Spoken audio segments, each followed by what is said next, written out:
हाँ, तो हमने प्रक्षाल दर्श, अभी भी कई बच्चे क्लास में नहीं आए हैं, उनको इसीलिए मैंने रात को क्लियर पूछा था ना सबसे। और आज अपन दोपहर में भी आप लोग बैठेंगे क्या क्लास में? एक्चुअली में मैं क्या चाहता हूँ कि अभी थोड़ा सा जो अपना बेसिक है वो थोड़ा अपन कर लें, और फिर अभी मैं जो सब्जेक्ट वाला है, बुक है, सेमुशी है, ये सब भी पढ़ना है, तो वो अपन उसी के अनुसार फिर चलने लगेंगे। थोड़ा हमें टाइम मैनेजमेंट करना पड़ेगा, ठीक है? और ऐसा भी नहीं है अकेले संस्कृति पढ़नी है, आपको तो सब सब्जेक्ट्स पढ़ने हैं, इसलिए आप लोग भी को भी मैं थोड़ा सा बेसिक अपना कंप्लीट हो जाए, उसके बाद में जो हम पढ़ेंगे तो आपको बहुत आनंद आएगा, ठीक है? चलिए, तो हमने पिछली क्लास में पढ़ा था वचनों के बारे में, पुरुष के बारे में, लिंग के बारे में। उसी में हम अब पुरुष के बारे में विशेष नियम यहाँ से शेयर किए थे। आज मैं वचन और लिंग के बारे में विशेष नियम यहाँ से आपके साथ शेयर कर रहा हूँ। देखिए, इसमें मेरी पीपीटी दिख रही है आप सबको? मेरी पीपीटी दिख रही है सबको? हाँ सर। हाँ सर। Okay okay, wait.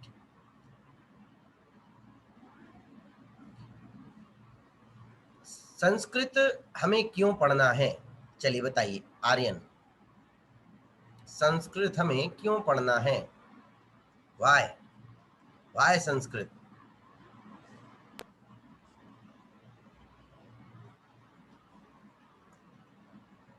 पंडित जी कोर्स में हैं इसलिए हैं? क्यों? नहीं सर। हाँ, मोक्षिल बोलो, मोक्षिल। पंडित जी, जैन धर्म के ज्यादातर ग्रंथ संस्कृत में है, क्या? तो उस ग्रंथों का समझने के लिए। ग्रंथों को समझने के लिए। और और और कोई निसर्ग, आप क्यों पढ़ रहे हैं संस्कृत? कोई ग्रंथों को समझने के लिए। हैं? ग्रंथों को समझने के लिए। ग्रंथों को समझने के लिए, तो मतलब आपने स्कूल की पढ़ाई करने के लिए नहीं पढ़ रहे हैं ना? मार्मिक बोलो। हम संस्कृत इसके लिए पढ़ रहे हैं ताकि हमें जो प्राचीन भाषा है हाँ उसमें मतलब अभी इस समय बहुत कम लोग हैं जिसको संस्कृत भाषा आती है, तो फिर हाँ, हम भी इसे सीखे और आगे बढ़कर सबको बताए कि संस्कृत भाषा क्या होती है। बहुत बढ़िया। सबको मतलब कि सिखाए। आप चाहते हैं कि भाषा का, बहुत बढ़िया, भाषा प्रेमी हमें होना चाहिए, समझ में आया? देखो, भाषा का प्रेमी हर विद्यार्थी को होना चाहिए, कई भाषाएं उसको आनी चाहिए। आर्जव, जिनय, जैनम, दर्श, धवल, सभी वीडियो स्टार्ट करेंगे अपनी। हाँ, तो और हर भाषा में कुछ ना कुछ विशेषता है। ऐसी संस्कृत भाषा की भी विशेषताएं जो हैं वो वर्ल्ड लेवल की हैं, ओनली इंडिया लेवल की नहीं है। मतलब विश्व की अद्वितीय भाषा है, सभी भाषाओं की उत्पत्ति संस्कृत से हुई है। इसीलिए अरे ऐसी भाषा को हमें भी तो समझना है। ऐसी कौन, संस्कृत में ऐसा क्या है जो विश्व की जननी है, विश्व की भाषाओं की जननी भाषा है? ऐसी कौन सी भाषा है? तो उसको समझने के लिए भी हमें क्या करना पड़ेगा? संस्कृत को क्या करना पड़ेगा? पढ़ना पड़ेगा। जब तक हम उसे पढ़ेंगे नहीं, जब तक हम उसे कुछ करेंगे नहीं, तब तक हम उसके बारे में कैसे समझ सकते हैं, कैसे निर्णय कर सकते हैं कि Sanskrit is very difficult language? नहीं कर सकते ना निर्णय। पहले हम पढ़ेंगे, समझेंगे, जब कठिन लगेगी तब समझेंगे कि कठिन है। और जब पढ़ेंगे ही नहीं, लिखेंगे ही नहीं, सुनेंगे ही नहीं, समझेंगे ही नहीं, तो आपको वो सरल और कठिन कैसे लगेगी? समझ में आया? आप निर्णय नहीं कर सकते हैं कि वो कठिन है कि सरल है। पहले उसके लिए आपको क्या करना पड़ेगा? पढ़ने बैठना पड़ेगा, समझना पड़ेगा, समझने का अभ्यास करना पड़ेगा। ओके, तो हम भी वही प्रयास कर रहे हैं, समझ रहे हैं, ठीक है ना? कंटिन्यू करूं? चलिए, तो अब अपन ने पढ़े थे वचन। वचन के विशेष नियम आज मैं आपके साथ अपन थोड़ा रीड करेंगे, क्योंकि अब वचन तो अपन ने पढ़ लिया था कि वचन क्या है। जो हमें संख्या का ज्ञान कराए वह वचन है, जो हमें संख्या का ज्ञान कराए वह वचन है। और ऐसे वचन अब जैसे हमने कल बात भी की थी कि आपके पापा जी घर पे केले लाते हैं, बेटा सभी वीडियो ऑन ही रखेंगे। तो हमारे में आपके घर पर केले कौन से वचन में आते हैं?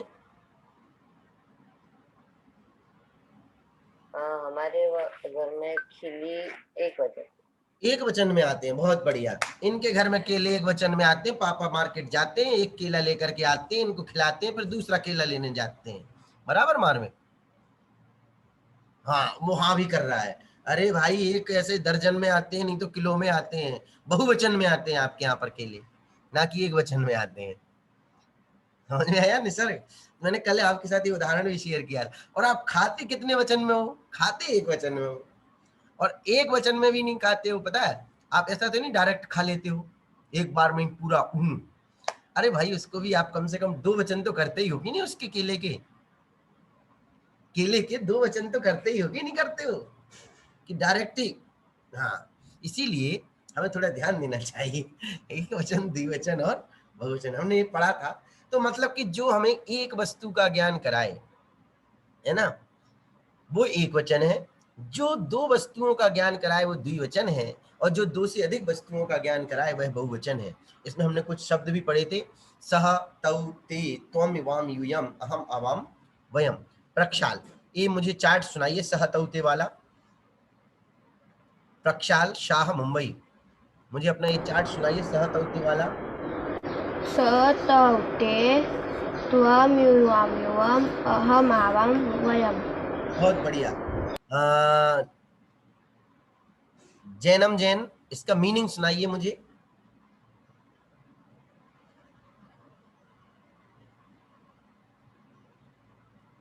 आर्जव, आप सुनाइए।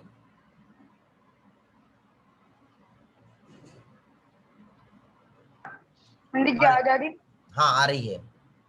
हाँ, सह का मतलब कैसा तो बता रहा आर्जव, आप बोलो, फटाफट बोलो, समय नहीं। वेरी आर्जव, चलिए, ओके, आर्जव से भी नहीं पूछना है मुझे अब। निसर्ग, आप बताइए।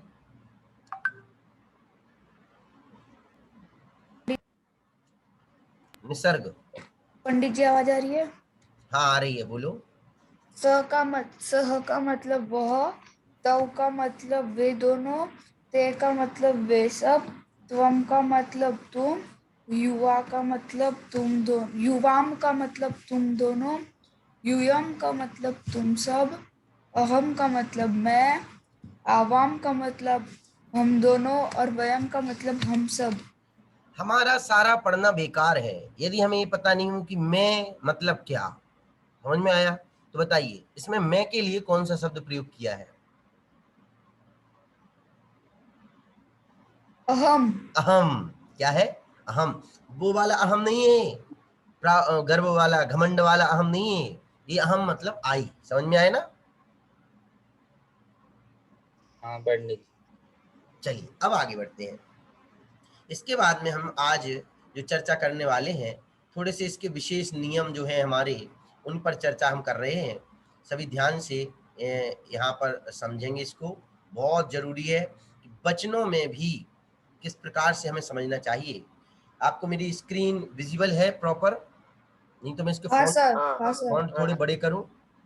नहीं नहीं नहीं सर। है? सर यहाँ से जूम सर का भी थोड़ा ऑप्शन होता है। हाँ, अच्छा, मुझे पता नहीं था। नहीं, पर वो सिर्फ सर लैपटॉप में नहीं होता, वो सिर्फ फोन में ही होता है। हर बराबर है। भाई साहब, मैं जब बड़ा कर दूंगा तो सबको जूम करने की जरूरत ही नहीं पड़ेगी ना। चलिए, अब ठीक है। हाँ हाँ। एक वचन, संज्ञा, सर्वनाम, विशेषण, क्रिया, शब्द एक संख्या का बोध कराता है, वह एक वचन कहलाता है। जैसे बालकः पठति, बालिका धावति।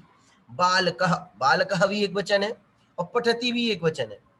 अब ये दोनों शब्द हमें ये बता रहे हैं कि बालक दौड़ता है, बालक पढ़ता है। और बालिका धावती, बालिका भी एक वचन है, और धावती, धावती मतलब दौड़ती है। तो बालिका दौड़ती है, यह भी एक वचन है। अब ये वाक्य, ये शब्द, ये क्रियाएं, ये क्या बता रही है हमारे लिए? मोक्षिल खादती, मोक्षिल खादती, श्वेत पतति, श्वेत पतति, मोक्षिल खादति, मोक्ष खाता है, और श्वेत पतति गिरता है। श्वेत क्या करता है? गिरता है। ये दोनों भी हमें एक वचन का ही बोध करा रहे हैं। समझ में आया?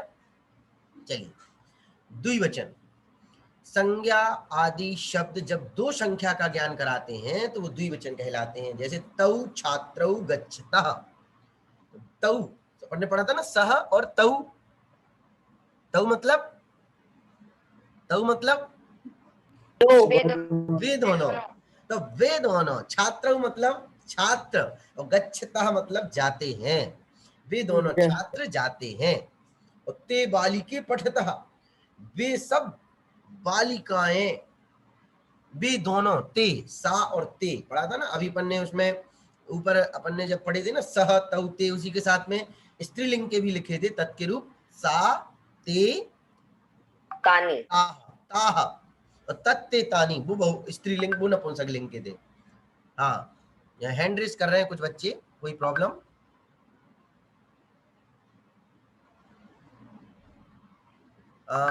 आर्जव, आपका भाई नहीं आया कुशाग्र? पंडित जी उनकी क्लास लगती है, सचिन जी पंडित जी उनकी क्लास लेते 6:15 बजे, इसलिए ओके, पंडित जी तो आने। आप एक बार ग्रुप में, व्हाट्सएप ग्रुप में मैसेज करो सभी को ज्वाइन करने के लिए। हाँ चलिए, इसके बाद में बहुवचन, जिस संज्ञा के, बहु संज्ञा के जिस रूप से, संज्ञा के जिस रूप से दो से अधिक संख्या का बोध होता है बहुवचन कहलाता है। जैसे छात्राः पठन्ति, ताः कन्याः सन्ति, कि छात्र पढ़ते हैं, छात्राः। ताः कन्याः सन्ति, ताः, सा ते, और बहुवचन क्या था उसका? ताः, स्त्रीलिंग का। स्त्रीलिंग का एक वचन क्या था? सा, और द्विवचन था ते, और बहुवचन था ताः, सा ते ताः। इस प्रकार से वो था। तो ताः कन्याः सन्ति, वे सब कन्याएं हैं, यह बहुवचन का रूप है। समझ में आया सबको? हाँ। चलिए अगला, अब हम वचन संबंधी विशेष नियम पढ़ते हैं। यहाँ से वचन, एक वचन का प्रयोग हम कहाँ कहाँ कर सकते हैं, या कौन कौन से शब्द एक वचन में आएंगे, भाई हम यहाँ से समझते हैं। चलिए सबसे पहले मार्मिक पढ़िए, पहला पॉइंट पढ़िए। जाति के अर्थ में एक वचन का प्रयोग किया जाता है, जैसे बालः चंपलः, बालः चंपलः भवन्ति। समझ में आया? जब हम किसी एक, मतलब है तो ग्रुप, बहुत सारे बच्चे हैं, लेकिन जब हम उनकी एक जाति बताते हैं, जाति मतलब ऐसी नहीं कि जैन मुस्लिम सिख, ये वाली जाति नहीं होती है। समझ में? यहाँ पर जाति मतलब क्या है?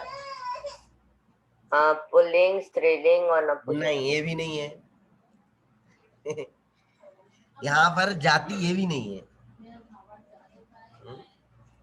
जातिवाचक, भाववाचक, भाववाचक मतलब कि यहाँ पर उसकी जब अपन विशेषता टाइप में बताते हैं, जैसे कि बाला, इतने सारे बच्चे, उनको मैंने कह दिया बाल है। अच्छे भाई बच्चे हैं, क्या है? बच्चे हैं। क्या हुआ प्रक्षाल? क्या हुआ प्रक्षाल? हैं? हाँ चलिए, इसके बाद में जैसे बालः, चपलः, चतुरः, निपुणः, ऐसे और भी शब्द हैं, ठीक है, जाति के अर्थ में। फिर एक आगे पढ़िए, शौर्य साह।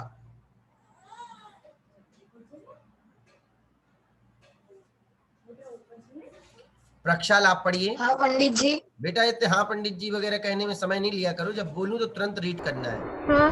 प्रक्षाल पढ़िए।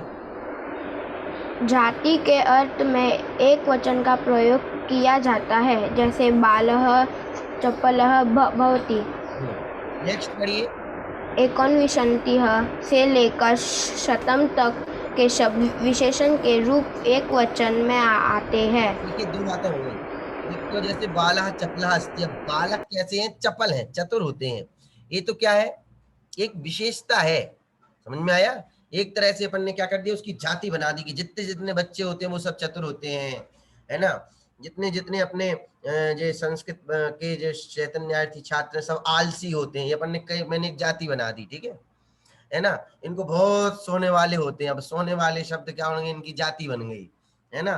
इनको बहुत नींद आती है, देखो वो मुंह खोल रहा है निसर्गा, इतना बड़ा मुंह, है ना, उसमें 34 दांत गिने मैंने, 34 दांत गिन लिए मैंने। हाँ चलिए, तो अब इसमें क्यों निसर्ग आपके 34 दांत है? हाँ मैं तो गिन लिए। चलिए, तो इसी प्रकार से अब बाला चपला अस्ति, बालिका, बालिका कैसी है? सुंदरास्ति, सुंदर है। तो बालिकाएं कितनी कैसी होती, सुंदर होती हैं। या फिर अपन कह सकते हैं कि चैतन्यार्थी निपुण अस्ति, चैतन्यार्थी जो है वो निपुण है। अब निपुण क्या बना दी, चैतन्यार्थियों की एक जाति बना दी, तब वो उसमें एक वचन का प्रयोग, निपुण शब्द है, चतुर है, चपला है, कुशल है, इन शब्दों में भी एक वचन का ही प्रयोग किया जाएगा। आगे, एकोनविंशति से लेकर शतम तक के शब्द विशेषण के रूप एक वचन में आते हैं। एकोनविंशति संख्या आती है आपको, संस्कृत की गिनती आती है? पंडित जी 10 हाँ तक। पंडित जी, हाँ, एकोनविंशति मतलब 21, एकोनविंशति मतलब 21, 21 से लेकर के 21 से लेकर के शतम तक, 100 तक के सभी शब्द उनके विशेषण के रूप एक वचन में आते हैं। द्वयम, तीसरा पढ़िए आर्यन, तीसरा पॉइंट पढ़िए। द्वयम, युगलम, द्वितीयम आदि शब्द दो का तथा त्रयम, त्रिकम आदि शब्द 3 का बोध कराने पर भी एक वचन में ही आते हैं। समझ में आया? जैसे कद्धयम, पुस्तक युगलम, कद्धयम, मुनित्रयम, मुनित्रयम मतलब, है मुनित्रयम मतलब, मुनि मतलब, मुनि त्रयम मतलब तीन, तीन मुनि। अब उनका क्या बन गया, देखो अब वही तो हम बता रहे हैं कि एक वचन है, यहाँ पर तीन मुनि होते हुए भी वहां पर त्रयम शब्द लग गया तो वो एक वचन में आ गया। द्वयम दो का बोध कराता है, युगलम भी दो का बोध कराता है, युगल होते ना, युगल पति पत्नी का युगल, कपल जिसको कपल भी बोलते हैं, युगल, युगल मतलब साथ में, हस्त युगल, हस्त युगल हाथ का जोड़ा बोलते ना। अरे गर्दन ऐसी ऐसी ऐसी ऐसी ऐसी ऐसी कुछ तो हिलाओ, है अकेले बैठे रहोगे तो कैसे चलेगा। हाँ पंडित जी। देखो क्या था, हमारे गुरुजी पूछा करते थे जब हम अपने हॉस्टल में पढ़ते थे, शौर्य जैनम रीत, आप लोगों ने वीडियो बंद कर रखी है, हैं धवल, आप तो कभी स्टार्ट करते ही नहीं हो वीडियो। हाँ, तो जब हम गुरुकुल में पढ़ते थे तो गुरुजी पूछा करते थे क्यों समझ में आया, तो हमारे जो कोल्हापुर साइड के फ्रेंड्स होते थे वो ऐसे ऐसे करते थे, और उनसे पूछो कि समझ में नहीं आया तो भी वो ऐसे ऐसे करते थे। और मेरे से पूछते थे गुरुजी की भैया संजय तुम्हें समझ में आया कि नहीं आया, तो हम ऐसे ऐसे करते, लेकिन कुछ ना कुछ करते थे, ऐसे नहीं बैठे रहते थे। समझ में, आप मुझे दिख रहे हो तो आप गर्दन ऐसी ऐसी हिलाओगे करोगे तो मुझे समझ में आ जाएगा कि आपको आया कि नहीं आया। समझ में आया सबको, आया कि नहीं? चलिए, तो ये अपन ने द्वयम, युगलम, द्वितीयम शब्द, द्वितीयम शब्द साक्षात दिख रहा है कि दूसरा का ज्ञान करा रहा है, फिर भी वह क्या है, एक वचन में आएगा। मतलब द्वयम युगलम द्वितीयम, इस शब्द में विशेष ध्यान रखना है। द्वयम युगलम द्वितीयम शब्द दो होते हुए भी, और त्रयम त्रिकम आदि शब्द 3 का ज्ञान कराने पर भी एक वचन में ही आते हैं। समझ में आया? चलिए, इसके बाद में एक वचन के बाद द्विवचन के नियम पढ़िए। कौन पढ़ेगा? श्वेत, आप रीड करिए द्विवचन के नियम।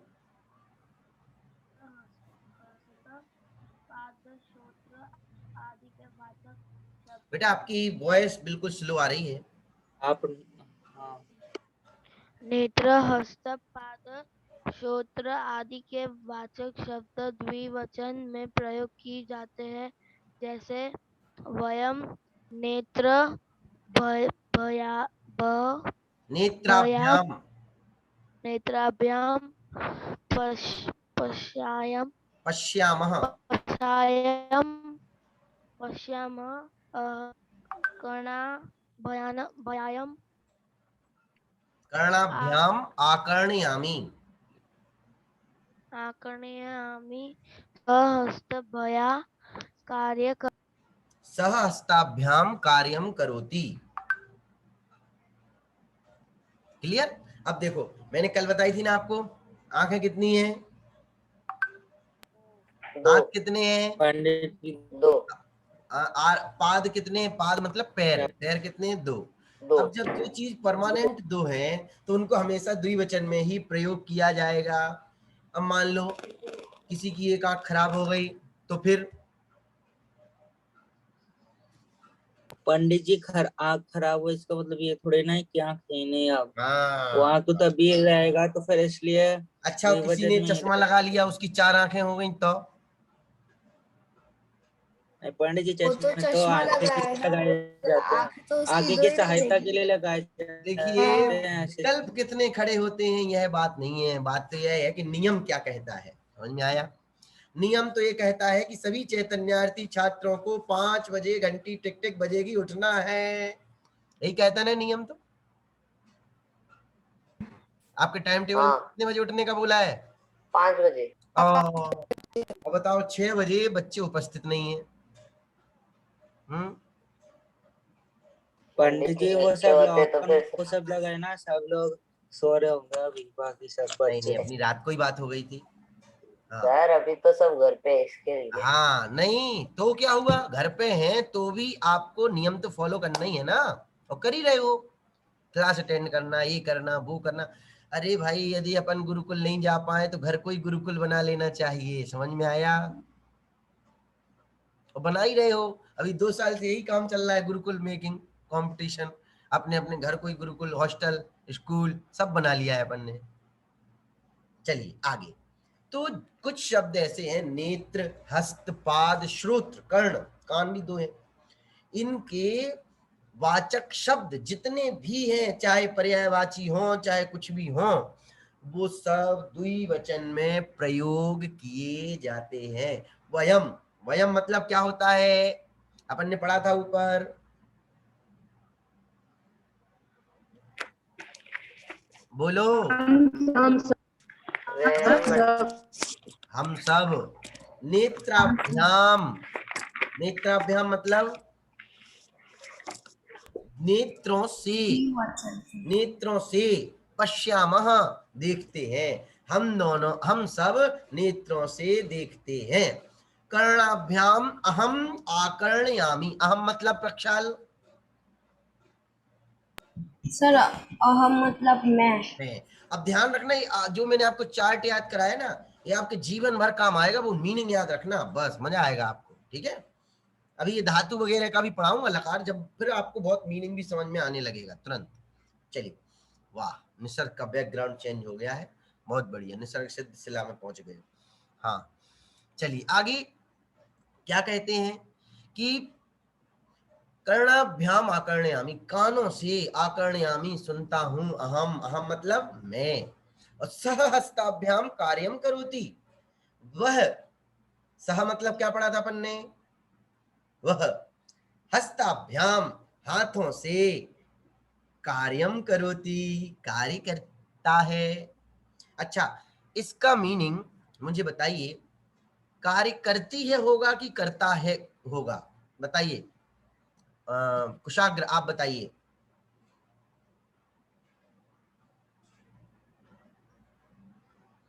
कुशाग्र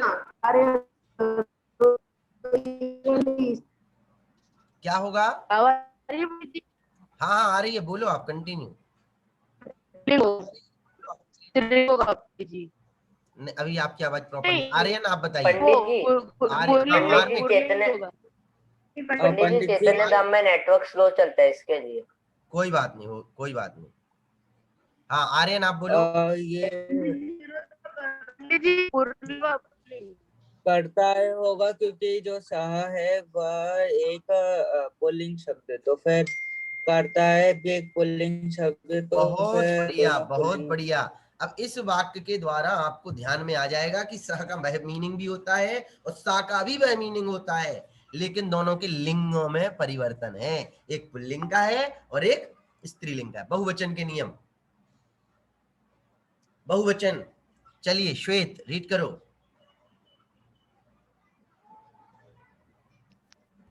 बहुवचन प्रयोग संबंध बेटा your network is very slow है, दारा वॉइस स्लो है या फिर आपकी ऑडियो का सिस्टम स्लो है। चलिए निसर्ग आप रीड करिए। बहुवचन प्रयोग संबंधी विशेष नियम। दारा, लाज, प्राण, अक्षत, असु आदि शब्द हमेशा पुल्लिंग बहुवचन में प्रयुक्त होते हैं। जैसे दशरथ, प्रणान, दधिराज। दशरथ ने प्राण त्याग दिए। असीमन पात्रे अक्षता संति, इसी हाँ। पात्र में चावल है। हाँ अब देखो, आपने पढ़ा, अपन बोलते हैं एक अक्षत का अर्घ आता है किसी को, अक्षतम निरुपांति वाला, बोलिए बोलो, अक्षतम निरुपांति वाला अर्घ बोलो, कौन बोलेगा? अरे बोलिए। ओम नमः श्री क्षेत्रधिपते अष्टम निर्पामिति स्वाहा। फिर से बोलना श्वेत, फिर से बोलना। ओम ह्रीं श्री अक्षतम निर्पामिति स्वाहा। ऐसे नहीं बोला जाता है भाई साहब। ओम ह्रीं श्री देव शास्त्र गुरुभ्यो अक्षम निर्पामति स्वाहा। अक्षय पद प्राप्त। फिर अक्षतम निर्पामति स्वाहा। यही तो गड़बड़ करते हो। पुस्तक में देखना, अब भी क्या पढ़ा अपन ने, बहुवचन का प्रयोग किया जाएगा अक्षत के साथ, तो यहाँ अक्षतम नहीं बोलेंगे, अक्षतान निरुपामिति। आप एक अक्षत चढ़ाते हो क्या? अब आ रहा है समझ में अपन को अपनी संस्कृत का प्रयोग कहाँ पर करना है? अब आ रहा है समझ में आपको? अक्षतान निरुपामिति बोलते हैं, और अक्षतान निरुपामिति ही बोलना भी चाहिए। क्या?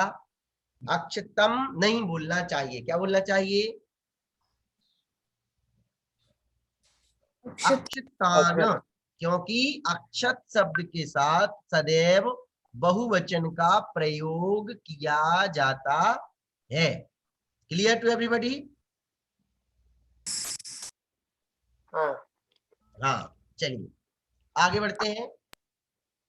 फिर दारा, दारा शब्द बहुवचन में प्रयोग किया जाएगा। लाज, लाज होती है ना, लज्जा, है ना। और अशु आदि शब्द हमेशा पुल्लिंग बहुवचन में प्रयुक्त होते हैं। जैसे दशरथा प्राणान तत्याज। प्राणान, प्राण शब्द है। प्राण क्या है? प्राणान, प्राण एक होता है क्या? जैसे मैंने बोला आर्यन का प्राण उड़ गया, ऐसा बोलते हैं कि आर्यन के प्राण उड़ गए। क्या बोलते हैं? आर्यन के प्राण उड़ गए। कई विद्यार्थियों के पढ़ते पढ़ते प्राण उड़ जाते हैं, मतलब उड़ जाता है प्राण बोलते हैं कि उड़ जाते हैं? सर उड़ जाते हैं, मतलब वो ऐसे ऐसे करने लगता है बैठे बैठे। समझ में आया? चलिए आगे। फिर अस्मिन पात्रे अक्षताः सन्ति, इस पात्र में अक्षत हैं, चावल हैं, तो अक्षताः बहुवचन का प्रयोग यहां पर भी किया जाएगा।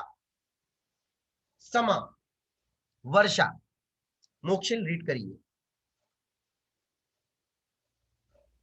समा, वर्षा, अप जल, वर्षा आदि शब्द स्त्रीलिंग बहुवचन में प्रयुक्त होते हैं, जिससे वर्षासु मेघा गर्जन्ति, अर्थात वर्षा मेघ में मेघ गरजते हैं। ठीक है, क्या क्या कह रहे हैं? समा वर्षा, वर्षा शब्द भी क्या है? अपन ने बोला वर्षा होता है कि होती है। अब वर्षा में एक तो बूंद गिरती नहीं है। अप जल, जल के साथ भी अप जो अपशब्द है, अपशब्द भी बहुवचन में ही प्रयोग किया जाएगा हमेशा। वर्षा आदि शब्द स्त्रीलिंग बहुवचन में प्रयुक्त होते हैं, जैसे वर्षासु मेघाः गर्जन्ति, वर्षासु, वर्षा में मेघ गरजते हैं। अब वर्षासु बहुवचन है कि नहीं है? रमासु शब्द पढ़ा है, सप्तमी का बहुवचन। बालिकासु पढ़ा है, सप्तमी का बहुवचन। शब्द रूप याद किया आप लोगों ने? करेंगे। तो यहाँ पर भी बहुवचन का प्रयोग किया जाता है। फिर आगे पढ़ो मार्मिक। कति कितने कति कितने, तति उतने, अति जितने आदि शब्द बहुवचन में आते हैं। जैसे भवतः विद्यालय कति छात्रा सन्ति। भवतः विद्यालये,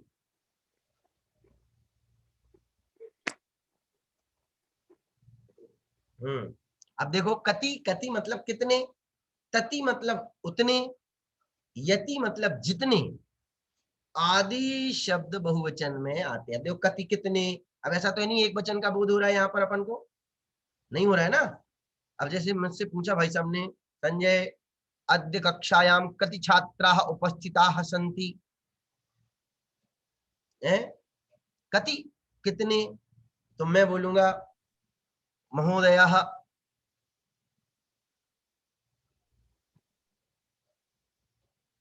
एते छात्राः कक्षायां सन्ति सर्वे, तति तति छात्राः उपस्थिताः सन्ति, ते छात्राः, तति का उपरूप चलता है, तत् का अपन ने पढ़ा था ना।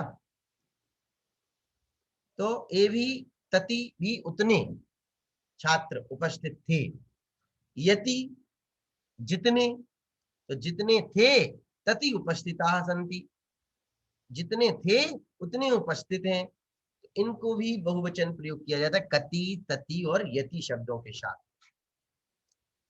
जैसे अगला, प्रदेशों के नाम प्रायः बहुवचन में, स्वयं मेहता पढ़ो, स्वयं मेहता पढ़िए। प्रदेशों के नाम प्रायः बहुवचन में प्रयोग किया जाता है। हाँ। जैसे अस्ति कश्मीरेषु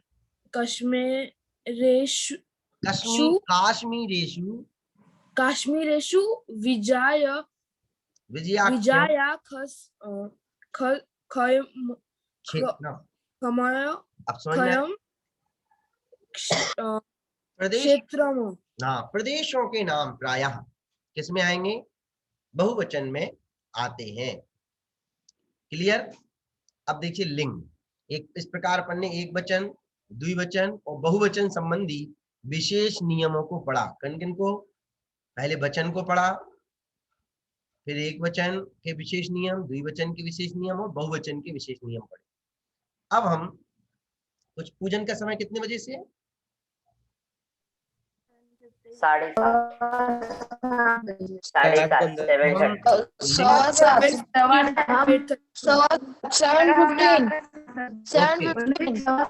तो मैं थोड़ा 50 तक क्लास ले सकता हूँ? पंडित जी। मैं थोड़ा वचन लिंग का और निर्णय कर दूं, लिंग का और नियम पूरे पढ़ा दूं, ताकि अपने पूरा चैप्टर क्लियर हो जाएगा। ठीक है,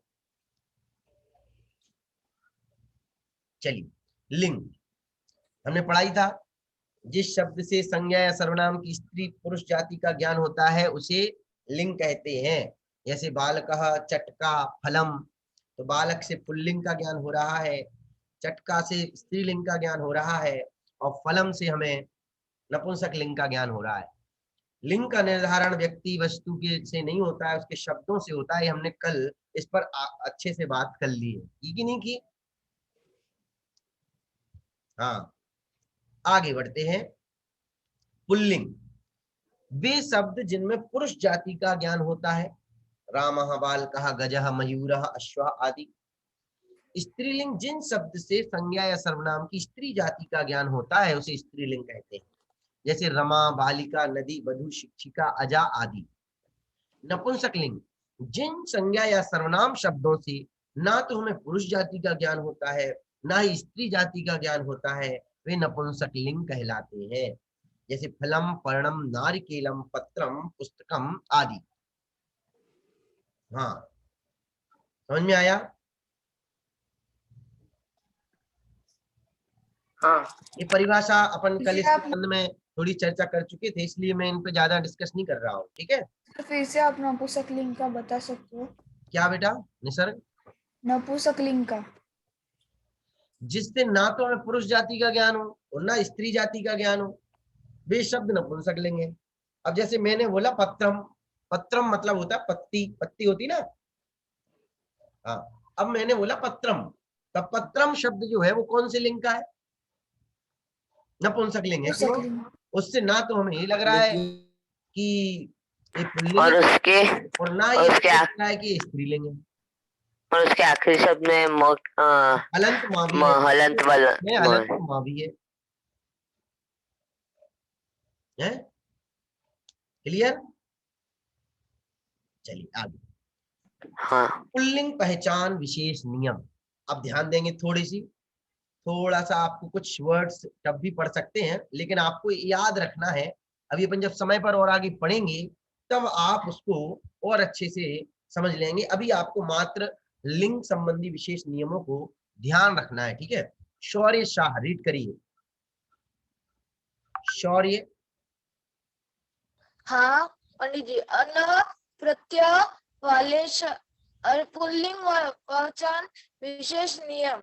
अन प्रत्यय वाले शब्द पुल्लिंग होते हैं, जैसे आत्मन, मृत्युन, राजनम, राजन आदि। ओके, देखो अब मैंने कल बताया था आपको, कल मैंने आत्मन शब्द की बात की थी ना, आत्मा।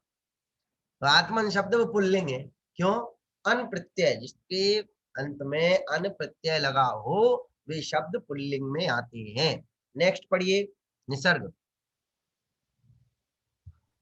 गणजीय प्रत्यय वाले शब्द पुल्लिंग होते हैं, जैसे घय प्रत्यय, घय, घज नहीं, घय प्रत्यय। घय प्रत्यय वाले शब्द पुल्लिंग होते हैं, जैसे अनुताप, प्रणाम, विहार, शोक, शोकः आदि। गुड। आगे क्या पढ़े? आर जाओ, 3rd नंबर का नियम।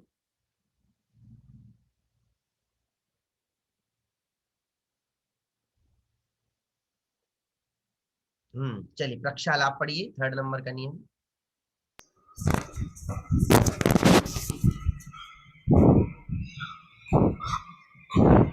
आपकी वॉइस। असुर असुर एवं देव के पर्यायवाची पुल्लिंग होते हैं, जैसे सूरः, देवः, अमरः, रामः, दानवः, बालिः, रावणः, विष्णुः आदि। समझ में आया? असुर, राक्षस और देव, इनके भी पर्यायवाची शब्द हमेशा किसमें होंगे? पुल्लिंग में होंगे। अब देव में अपन लिखो आदिनाथः, महावीरः। समझ में आया? तो ये भी सब भी किसमें आएंगे? पुल्लिंग में ही आएंगे। चलिए फिर नेक्स्ट पढ़िए।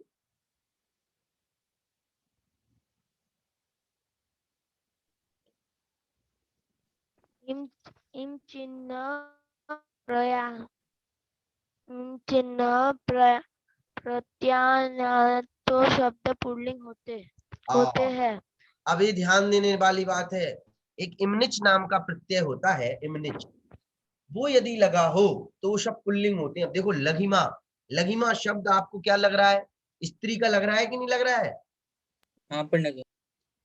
सोचो, अब वो स्त्री का बोध कराते हुए भी पुल्लिंग है। लघिमा, गरिमा, महिमा। अब बताओ, महिमा शब्द तो आपने कितना सुना होगा, कितने लोगों के नाम सुने होंगे कि माय नेम इज महिमा, माय नेम इज महिमा, आई एम फीमेल, फीमेल। सुना है कि नहीं सुना है? लेकिन मैंने कहा था उस दिन, संस्कृत में प्रत्ययों का प्रयोग व्यक्ति या वस्तु से नहीं होता है, उसके शब्दों से होता है। ये बात बिल्कुल गांठ बांध के रख लीजिए।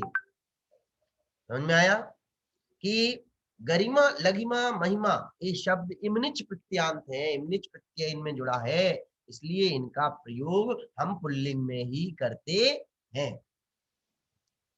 मार्मिक, नेक्स्ट पढ़िए।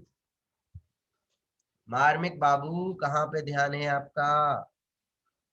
अरे मार्मिक जी, ओ भैया मार्मिक इधर देखो। मार्मिक जी कब से बुला रहा हूं आपको, ईयरफोन निकाल दो और हम फ्री है ना। चलिए नेक्स्ट पढ़िए, 5th नंबर का पढ़िए।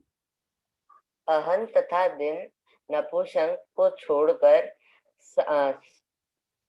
समयवाचक शब्द पुल्लिंग होते हैं। समझ में आया? जैसे समय, समयः, कालः, दिवसः। देखो मैं इसीलिए वीडियो स्टार्ट करवाता हूँ, समझ में आया? मैं आप लोगों को देखता रहूं, टोकता रहूं, तभी तो मुझे पता पड़ेगा कि आप लोग बैठे हो। अभी भी कई बच्चों ने वीडियो चालू नहीं किए हैं, कोई बात नहीं। अहन और दिन इनको छोड़कर बाकी सब समय के बताने वाले शब्द, टाइम को बताने वाले शब्द किसमें आएंगे? पुल्लिंग में ही आएंगे। ठीक है, चलिए निम्न शब्दों के पर्यायवाची शब्द भी पुल्लिंग होते हैं। कौन कौन से? असी, असी खड़गहा, खड़ग, करवाल, असी मतलब तलवार, अरि शत्रु, रिपुहु, ओष्ठ, अधरहा, रदन, छदहा, ये इसके पर्यायवाची शब्द है। केशः, कचः, मूर्धजः, शिरोरुहः, कपि, मर्कटः, कीशः, वानरः, मृगः, कुरंगः, वातायुः, हरिणः, खगः, विहंखगः, पक्षी, द्विजः, शकुनिः, अंडजः, भुजः, बाहुः, यज्ञः, क्रतुः, मखः, करः, हस्तः, पाणि, कंठः, गलः, पर्वतः, अद्रिगिरिः, शैलः, इनके पर्यायवाची भी सब किसमें आएंगे? पुल्लिंग के अंतर्गत ही आएंगे। समझ में आया? चलिए आगे, स्त्रीलिंग पहचान विशेष नियम, स्वयं रीड करो। ओ, आ, ई, इन प्रत्यय वाले पापी जैसे शब्द को छोड़कर तथा उ आदि से समाप्त होने वाले शब्द स्त्रीलिंग होते हैं। जैसे कन्या, अजा, विद्या, लता, रामा, माला, लक्ष्मी, नदी,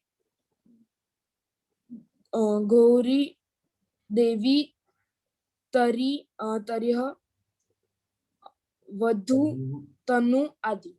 देखो क्या क्या, कौन कौन से प्रत्यय वाले शब्द, कौन कौन से प्रत्यय वाले? आ, ई और उ, ये तीनों प्रत्यय वाले शब्द यहाँ पर बताएं। क्या क्या? आ जिनके अंत में आ हो, ई हो और ऊ हो। आ, ई, ऊ प्रत्यय अंत वाले शब्द सभी किसमें होते हैं? किसमें होते हैं? स्त्रीलिंग, स्त्रीलिंग में होते हैं। एक शब्द को छोड़कर, पापी, पापी शब्द को छोड़कर, कौन सा शब्द? पापी। जो कि हम सब हैं। तो लिखा है पापी जैसे शब्द, तो फिर सिर्फ पापी कैसे होगा? क्या सिर्फ आपने बोले कि सिर्फ पापी को छोड़कर बाकी सब शब्द स्त्रीलिंग में होंगे, पर इसमें तो लिखा है कि पापी जैसे शब्द को छोड़कर, तो फिर पापी शब्द को छोड़ के भी और भी शब्द होंगे जो हमें पुल्लिंग का ज्ञान कराते होंगे।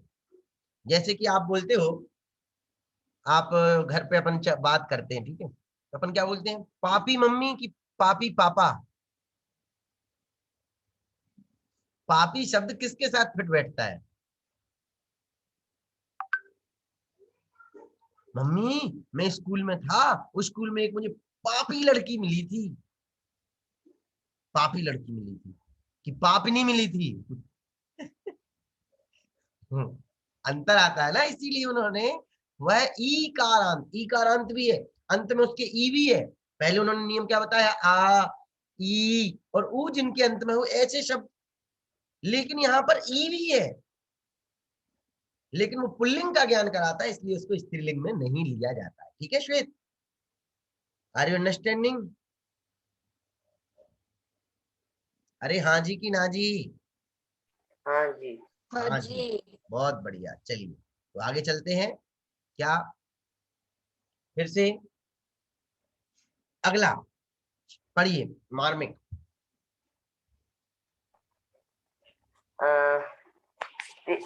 तिथिवाचक शब्द स्त्रीलिंग होते हैं, जैसे प्रतिपदा, प्रतिपदा, द्वितीया, तृतीया, चतुर्थी, पंचमी, पूर्णिमा आदि। समझ गए? अपन जो बोलते ना, पूर्णिमायां मंगल मंडिताय आदिना जिनेन्द्राय अर्घ्यं पांति सा पूर्णिमा, प्रतिपदा, एकादशी, द्वादशी, त्रयोदशी है, द्वितीया, तृतीया, चतुर्थी, पंचमी, षष्ठी, सप्तमी, अष्टमी, बोलते हैं चतुर्दशी।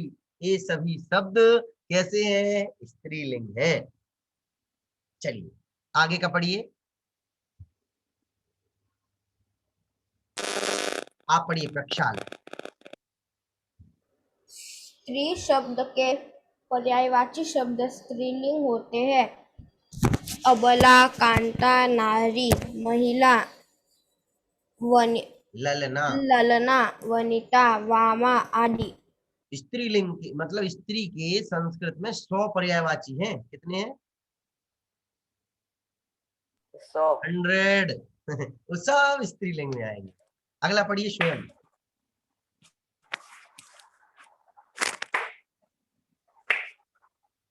स्वयं पढ़िए आगे। हाँ पंडित जी।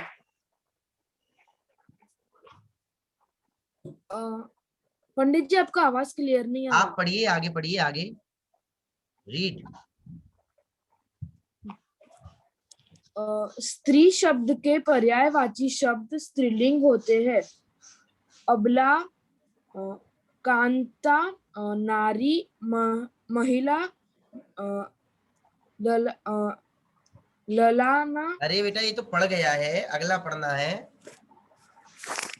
विंशति से विषम लेकर 90 तक संख्यावाचक शब्द क्या है?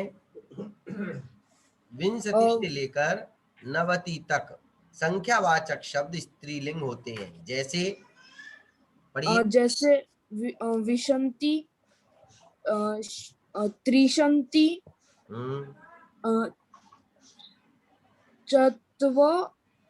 चत्वारिशंति,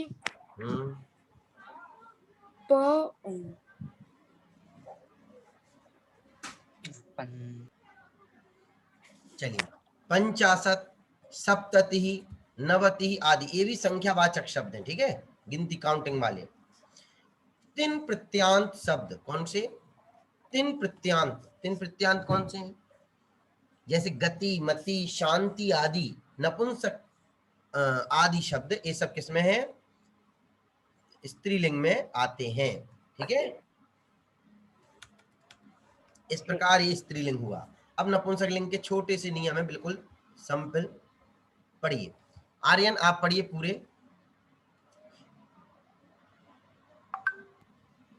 फलों के नाम नपुंसक लिंग में होते हैं, जैसे पुष्पम, कलमम।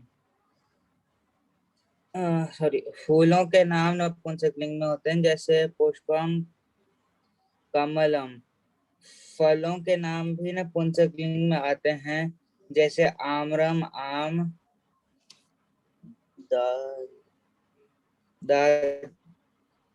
डांडीमम, दाड़ीमम, दादिमम, अनार,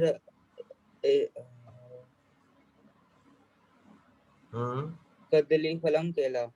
गुड। यदि संख्यावाचक शब्द के अंत में रात्र शब्द हो तो नपुंसक लिंग होता है, जैसे द्विरात्रम, पंचरात्रम आदि। क्रिया विशेषण शब्द नपुंसक लिंग में होते हैं, जैसे अश्व शीघ्रं धावन्ति, कच्छपः तीव्रं वदति, रामः मधुरम गायति। समझ लीजिए, ठीक है। अब देखिए यहाँ पर कुछ बिल्कुल सरल हैं, फूलों के नाम, फलों के नाम इस नपुंसक लिंग में होते हैं। यदि संख्या के आगे रात्र शब्द लग जाता है तो वो भी नपुंसक लिंग में चला जाता है। द्विरात्रम, पंचरात्रम, त्रिरात्रम, नवरात्रम, दशरात्रम, ठीक है। रात्र शब्द यदि संख्या के आगे लग जाता है तो वो भी नपुंसक लिंग है। और क्रिया विशेषण शब्द भी नपुंसक लिंग में होते हैं, जैसे शीघ्रम, तीव्रम, मधुरम, स्वादिष्टम, है ना, सुंदरम आदि। इसके बाद में 5वां नियम, सॉरी, चलिए नेक्स्ट पढ़िए, निसर्ग। निम्नलिखित शब्दों के समानार्थक शब्द नपुंसकलिंग होते हैं, जैसे अमंगलम, अभ्रदम, अशुभम, जलम, उदकम, पयः, पानीयम, वारी आदि। नभः, खम, गगनम, व्योम, नयनम, अक्षि, चक्षुः, नेत्रम, लोचनम आदि। दलम, पर्णम, पत्रम, भद्रम, कल्याणम, मद, गलम, शुभम, श्रवणम, बताऊं समानार्थक पर्यायवाची। अभी अपन ने पुल्लिंग में पढ़े थे कुछ शब्द, स्त्रीलिंग में स्त्री के पर्यायवाची पढ़े थे, और यहाँ भी हम पढ़ रहे हैं कि कुछ शब्द ऐसे हैं जिनके क्या है, स्पेशल है वो नपुंसक लिंग के लिए। अमंगलम, अभद्रम, अशुभम, जलम, उदकम, पयः, पानीयम, वारी आदि। नभः, खम, गगनम, व्योम, नयनम, अक्षि, चक्षु, नेत्रम, लोचनम आदि। दलम, पर्णम, पत्रम, भद्रम, कल्याणम, मंगलम, शुभम, स्वर्णम, कांचनम, हेमम, ये सभी शब्द नपुंसक लिंग में आते हैं। शतम, सहस्त्रम, लक्षम, नीलम, पद्म, शंखम आदि शब्द नपुंसक लिंग होते हैं। त्र से समाप्त होने वाले सभी शब्द नपुंसक लिंग होते हैं। देखो रात्र भी अपन ने पढ़ा था ऊपर कि संख्या के बाद में यदि रात्र लग जाता है तो नपुंसक लिंग है, और त्र जिसके अंत में होता है वो सभी शब्द भी नपुंसक लिंग में ही आते हैं। इस प्रकार हमने यह पुल्लिंग, स्त्रीलिंग और नपुंसक लिंग के बारे में विशेष नियमावली पढ़ी कि कौन से शब्दों का प्रयोग कहाँ पर होता है। आपको दोनों ही टॉपिक समझ में आए? हाँ। हाँ पंडित जी। और किसी को कुछ डाउट हो तो पूछ सकता है।